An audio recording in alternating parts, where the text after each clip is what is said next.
라는 제목으로 우리에게 하나님의 말씀 전해 주시겠습니다.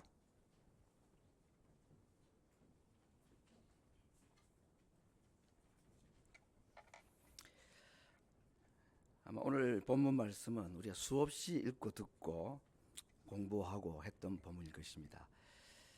베드로가 하룻밤 고기를 잡지 못해 절망 가운데 있을 때에 예수님이 다음날 집으로 들어가고자 하는 베드로에게 찾아가셔서 그 배에 타고 그 배를 좀 띄워달라. 그리고 말씀을 하셨다. 오늘 말하면 이제 설교를 하셨다는 것인데 얼마나 긴 시간을 설교하셨는지는 모르지만 설교가 끝난 후에 예수님께서 베드로에게 절망적인 명령을 하십니다. 다시 그물을 내려라 하는 명령이었습니다. 그때 베드로가 보인 예수님에게 드린 반응이 밤이 맞도록 제가 수고를 하여서 얻은 것이 없지만 말씀에 의지하여 제가 다시 그물을 내리겠습니다. 그리고 그 결과는 우리가 아는 대로 많은 물고기를 다시 잡았다 하는 이 이야기입니다. 오늘 제가 제목을 고요한 절망에서 황홀한 기쁨, 이 두 대척점에 있는 감정을 가지고 본문의 제목을 그렇게 정하였습니다. 여러분, 인생에게 이 절망의 순간들이 없으면 얼마나 좋을까 싶은데 그런 일은 거의 없죠. 오늘 이런 큰 사건 사고를 당한 분들은 물론이지만 그렇지 않는 일반적인 삶을 살아가는 우리들에게도 이 절망이라는 것은 찾아옵니다. 조용히 고요하게, 심지어는 남편도 모르고 아내도 모르고 자식도 모르는, 아무도 모르는 나만의 이 절망이라는 감정이 나를 찾아올 때가 있습니다. 두 번째, 이 절망이라는 것은 모든 사람에게 찾아온다는 겁니다. 사건 사고를 만난 사람들을 우리가 생각하면 참 불행하구나, 힘들게 살구나. 근데 그 모든 절망이 내게도 찾아오고 예외 없이 모든 사람에게 찾아온다. 조용한 절망, 그리고 모든 사람에게 찾아오는 이 절망. 이 절망은 위로부터 오는 하나님이 주시는 은혜가 아니면 절대로 해결되지 않는다. 이것이 우리가 세상에서 경험하는 이 절망의 ABC입니다. 조용히 모든 사람에게, 그러나 이 절망을 해결하는 방법은 위로부터 오는 하나님의 은혜가 아니면 안 된다. 동의하십니까? 우리가 이 고백 앞에 아멘이라고 말할 수밖에 없을 것입니다. 돈을 좋아하는 사람 눈에는 돈만 보이고, 자식 사랑하는 사람 눈에는 자식만 보이고, 세상의 성공을 좋아하는 사람에게는 세상 성공만 보입니다. 베드로의 눈에는 오직 물고기만 보였습니다. 물고기 있으면 모든 것이 좋고, 원하는 그 물고기가 보이지 않으면 절망으로 가는 것. 이게 베드로의 삶이라고 볼 수가 있습니다. 그런데 오늘 빈 그물, 그가 그토록 보고 싶어 했던 물고기가 한 마리도 없자 엄청난 절망 가운데 빠져 있었습니다. 그 절망의 고통 가운데 오늘 예수님께서는 그 베드로의 눈에 물고기 대신 다른 것을 보여주셨습니다. 빈 그물을 통해서 예수님이 누구신지를 볼 수 있는 눈을 열어주셨다는 것입니다. 만약에 그물에 고기가 가득 찼다면 예수님이 눈에 들어올 리가 없죠. 예수님이 누군지 알 수도 없고 관심도 없을 겁니다. 근데 빈 그물이다 보니, 절망을 경험하다 보니까 예수님이 눈에 들어오기 시작했습니다. 그분이 하시는 말씀을 들었고, 그분이 명령한 대로 도무지 불가능한 명령에 순종을 했더니 도무지 이해할 수 없는 엄청난 이 물고기를 다시 잡는 경험을 통해서 베드로는 첫 번째, 예수님은 물속에 있는 모든 고기떼의 방향을 다 알고 계시는 존재하신 분이시구나 하는 것을 깨달았습니다. 두 번째, 그 물고기를 다시 많이 잡는 이 일을 통해서 베드로가 두 번째로 본 것은 물고기가 정상적인 창조의 질서에 따르다면 그 시간에 깊은 곳에 도무지 모일 수 없음에도 불구하고, 이건 상식이고 지식이고 과학적인 것입니다. 그런데 그 창조의 질서를 사실은 역행하여서 그물이 있는 그곳으로 쏜살같이 몰려들었던 것입니다. 예수님은 물고기의 방향을, 그들의 창조의 본능까지도 컨트롤하실 수 있는 전능하신 분이구나. 이 두 가지를 깨달았습니다. 베드로가 설마 그걸 깨달았을까? 너무 좋게 해석한 거 아닙니까? 너무 그렇게 베드로를 무식하게 취급하시면 우리가 천국 가면 베드로 만나기가 굉장히 민망해질 겁니다. 저는 베드로 그 순간에 그걸 믿었다고 생각합니다. 알았다고 생각합니다. 왜? 그 다음에 고백을 보면 알 수 있습니다. 예수님이 모든 걸 알고 계시고 예수님이 창조의 질서까지도 순간적으로 변형시켜서라도 모든 것을 하실 수 있는 전능하신 분이라는 사실을 깨달았을 때에 베드로가 깨달았던 세 번째 깨달음이 무엇이냐? 이분은 하나님이시구나. 그래서 선생이여, 내가 많이 맞도록 수고해서 얻은 것이 없지만 하고 했던 그의 고백이 많은 물고기를 잡고 난 뒤에 어떻게 바뀝니까? 호칭도 바뀌죠. 주여. 이건 하나님이께만 사용하는 단어입니다. 그리고 자기가 누구인지를 알았습니다. 예수님이 하나님인 것을 알았을 때에 자기가 죄인임을 깨달았습니다. 예수님께서 또는 하나님께서 베드로에게 또 우리들에게 이런 절망이라는 고통을 허락하시는 이유는 보지 못하였던 것을 보고 알지 못하였던 것을 알게 하기 위함입니다. 베드로의 빈 그물을 통해서 오늘 우리들이 있는 삶의 고통이나 절망의 환경을 통해서 예수님은 우리로 하여금 보게 하시고 깨닫게 하기를 원하시는데 예수님이 누구신가 하는 것을 보고 깨닫게 하기를 원하십니다. 예수님이 누구셨습니까? 예수님은 모든 것을 알고 계시는 분. 예수님은 본인이 창조하신 이 창조의 질서마저도 때로는 일시적으로 변경하셔서라도 모든 것을 하실 수 있는 분. 그래서 우리는 예수님을 하나님이라고 고백하게 하시는 것입니다. 베드로가 하나님이 예수님을 만나고 난 후에 자기가 죄인임을 깨달았습니다. 하나님께서 우리에게 이런 절망의 순간을 허락하시는 이유는 바로 이 이유 때문입니다. 우리가 죄인임을 깨닫게 하기 위해서입니다. 절망이나 고통을 당할 때에 이 사실을 보지 못하고 이 사실을 깨닫지 못하면 그것이 더 큰 절망스러운 비극인 것입니다. 절망을 당하고도 삶의 고통을 당하고도 예수님이 누구신지 하나님이 누구신지 그래서 그 하나님 앞에 내가 어떤 존재인지를 못 깨닫는 것만큼 절망스러운 환경은 없다는 겁니다. 반대로 아무리 고통과 절망을 당한다 할지라도 그 고통과 절망의 삶을 통하여서 하나님이 누구신지 예수님이 누구신지 왜 하나님이 나에게 이런 절망의 순간을 허락하셨는지를 알게 된다면 그것이 하나님께서 우리에게 절망의 환경을 사랑하는 자녀임에도 불구하고 허용하시는 이유인 것입니다. 무엇을 깨닫게 하기 위해서라고 했습니까? 첫 번째, 내가 죄인임을 깨닫게 하기 위함이다. 내가 죄인이라는 사실을 다른 말로 표현하면 창조 용어로 말하면 인간이 먼지임을 깨닫게 하기 위함이다 하는 것입니다. 먼지로 흙으로 사람을 지으셨다고 그랬죠. 그래서 그렇게 지은 사람의 이름을 뭐라고 붙입니까? 하나님께서 아담이라고 붙입니다. 아담이라는 말은 영어로 말하면 a man, 사람이라는 뜻입니다. 발음입니다. 아담은 사람입니다. 그런데 흙은 아다마입니다. 아다마에서 나온 것이 아담이다. 아담아, 너는 아다마에서 나왔다. 너의 본질은 아다마였다. 흙이었다. 영어 성경은 dust, 그냥 먼지라고 말했습니다. 여러분, 인간이 누구인지, 내가 누구인지를 아는 가장 위대한 발견이 무엇인지 아십니까? 내가 먼지라는 사실을 깨닫는 것이 가장 위대한 깨달음이고 위대한 발견입니다. 이걸 깨닫지 못하는 순간 인간의 땅에서 당하는 모든 절망의 환경을 이길 재간은 도무지 없습니다. 하나님께서 우리를 새롭게 창조하시기 위하여서 더 이상 먼지가 아닌, 더 이상 아다마가 아닌 아담, 사람이 되게 하기 위해서 살려주시기 위해서 우리로 하여금 아다마임을, 내가 먼지임을 깨닫게 하시고, 그걸 오늘 용어로 말하면, 베드로의 말로 말하면 내가 죄인임을 깨닫게 하시려고 우리에게 이런 감당할 수 없는 절망의 환경들을 허락하신다는 것입니다. 믿는 자에게 이 절망이라는 이유를 이 외에 다른 곳에서 찾을 수가 저는 없다고 생각합니다.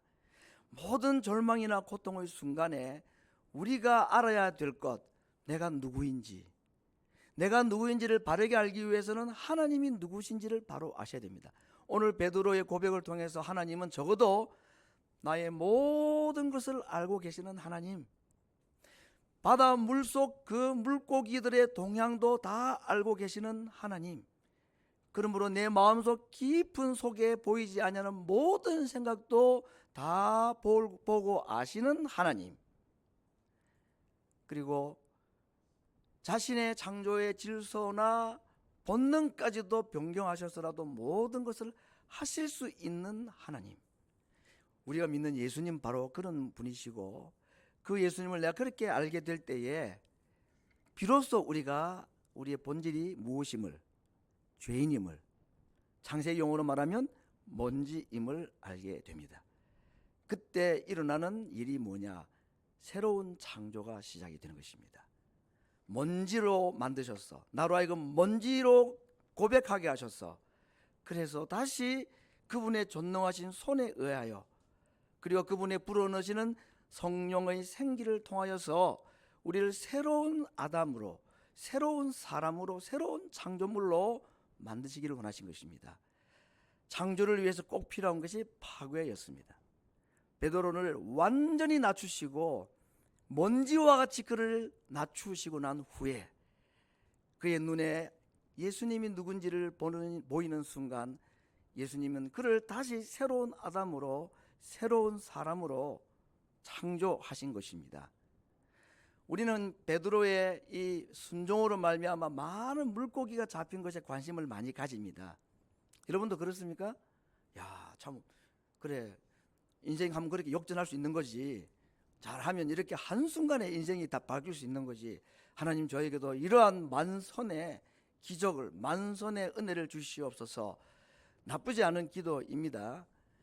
그렇게 기도해도 정말 중보자이신 우리 예수님께서 아버지, 저 아이가 하는 기도의 의미는 사실은 이것입니다라고 대신 중보해 주시기 때문에 그렇게 좀 어리석어 보이는 만선의 기쁨을 구하는 것도 나쁘지는 않습니다만은, 그날 일어난 먼지가 된 베드로에게 일어나는 새 창조물은 가득 찬 물고기가 아니고 자기 자신이었습니다.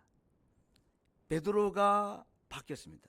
베드로가 새로운 피조물로, 새로운 창조물로 바뀐 것입니다. 왜 우리가 베드로가 만선의 기쁨이 그에게 새 피조의, 새 창조의 결과가 아니라는 것을 알 수 있습니까? 그렇게 자기가 예수님을 만나고 난 뒤에, 자기가 죄인임을 깨닫고 난 뒤에 많이 잡힌 물고기를 보고 그는 기뻐하였다고 하지 않습니다. 당연히 기뻐해야 될 사람인데 그렇게 많이 물고기가 든 그물을 보고 베드로가 가졌던 감정이 무엇이라고 오늘 성경 말하고 있습니까? 두려움이라고 그랬습니다. 그리고는 그것을 다 버렸다고 그랬습니다.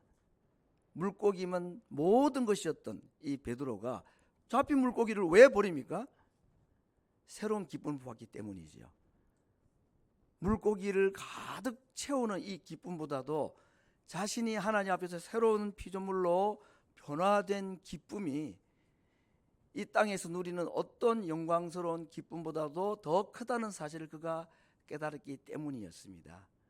성도 여러분, 우리의 인생에 한 번은 경험해야 될 사건이 바로 이 사건입니다.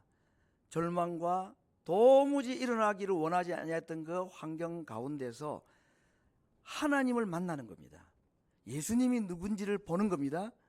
그리고 그 예수님 앞에선 자신이 뭔지임을, 죄인임을 깨닫는 이 만남이, 이 깨달음과 이 보는 것이 우리 인생에 반드시 필요하고, 한 번은 필요하고, 빠르면 빠를수록 복인 것입니다.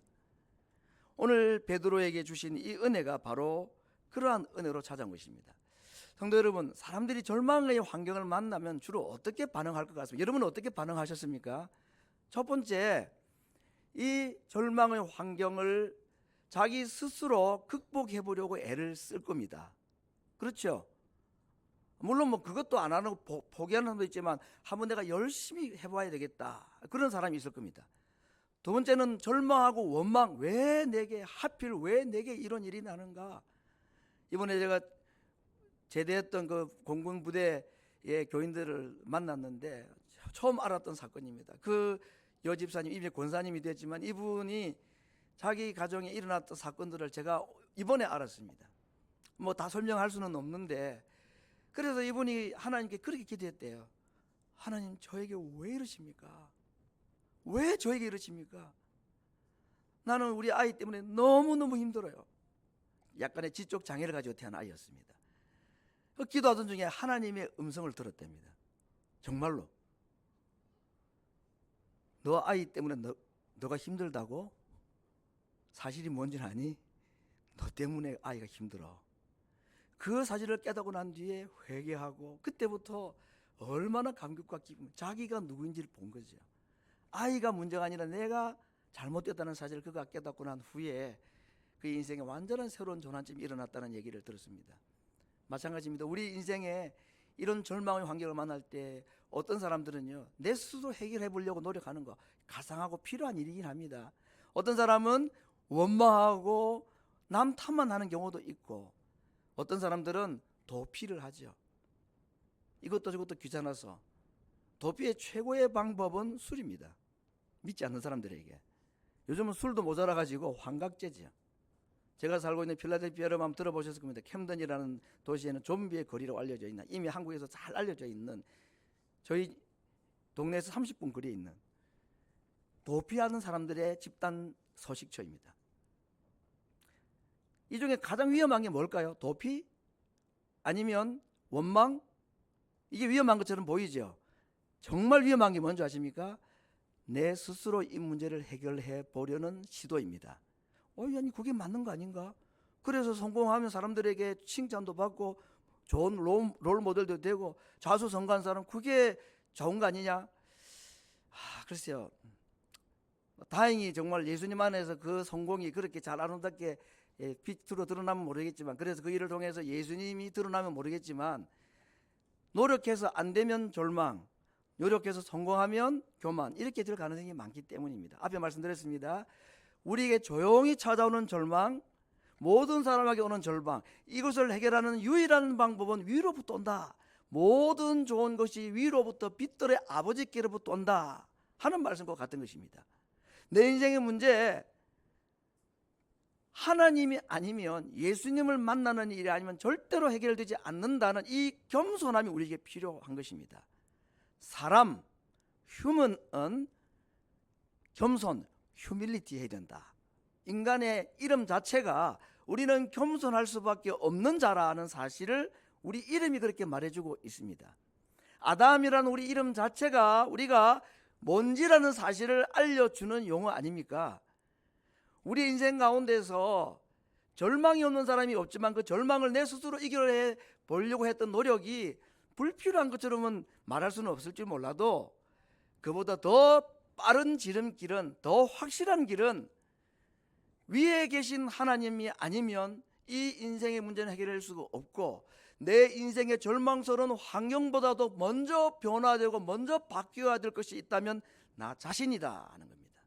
내가 죄인임을 알고 뭔지임을 알아서 주님의 손에 의해서 다시 새로운 피조물로, 새로운 창조물로 거듭나는 것이 빈 그물에 물고기를 채우는 것보다도 더 우선이고 더 중요하다는 것을 오늘 이 본문에서 우리가 아멘 하고 고백할 수 있어야 될 것입니다. 성도 여러분, 오늘 우리가 이 베드로의 신앙 고백과 그의 주님과의 만남을 통해서 절망 가운데 주님이 우리를 찾아오신다는 이야기를 다시 한번 기억하고 있는 중입니다.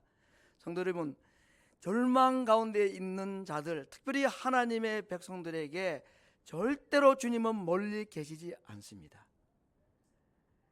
가까이 계시고 심히 가까이 계시다고 했습니다. 절망을 당하고도 가까이 계신 예수님을 만나지 못하는 것보다도 절망적인 상황은 없을 것입니다. 이전에도 그랬을 것이고 지금이나 앞으로도 내게 고요히 조용히 찾아오는 그 인생의 절망의 순간, 우리의 눈을 열어서 들어서 우리를 찾아오신 예수님을 볼 수 있기를 바라고, 저 멀리 해변가를 저벅저벅 걸어서 빈 그물의 베드로의 절망의 장소로 찾아오셨던 그 주님의 발걸음 소리가 우리의 인생의 절망의 현장에 크게 확성기처럼 들려지기를 기대하시고 기도하셔도 좋습니다. 그럴 때 주님이 우리를 분명히 만나 주십니다. 그리고 빈 그물을 채우기 이전에 우리의 빈 마음을 먼저 채우기를 원하시고, 나를 먼지처럼 낮추셔서 다시 주님의 손에 들린 새로운 피조물로 우리를 만들어 가기를 원하시는 고도의 전략과 전술임을 알고, 원망도 도피도 말고 그 주님의 손에 자신의 삶을, 우리의 삶을 온전히 맡길 수 있는 믿음의 결단이 오늘 우리 가운데 있기를 바랍니다. 이 세상에 가장 불행한 사람이 누구일까?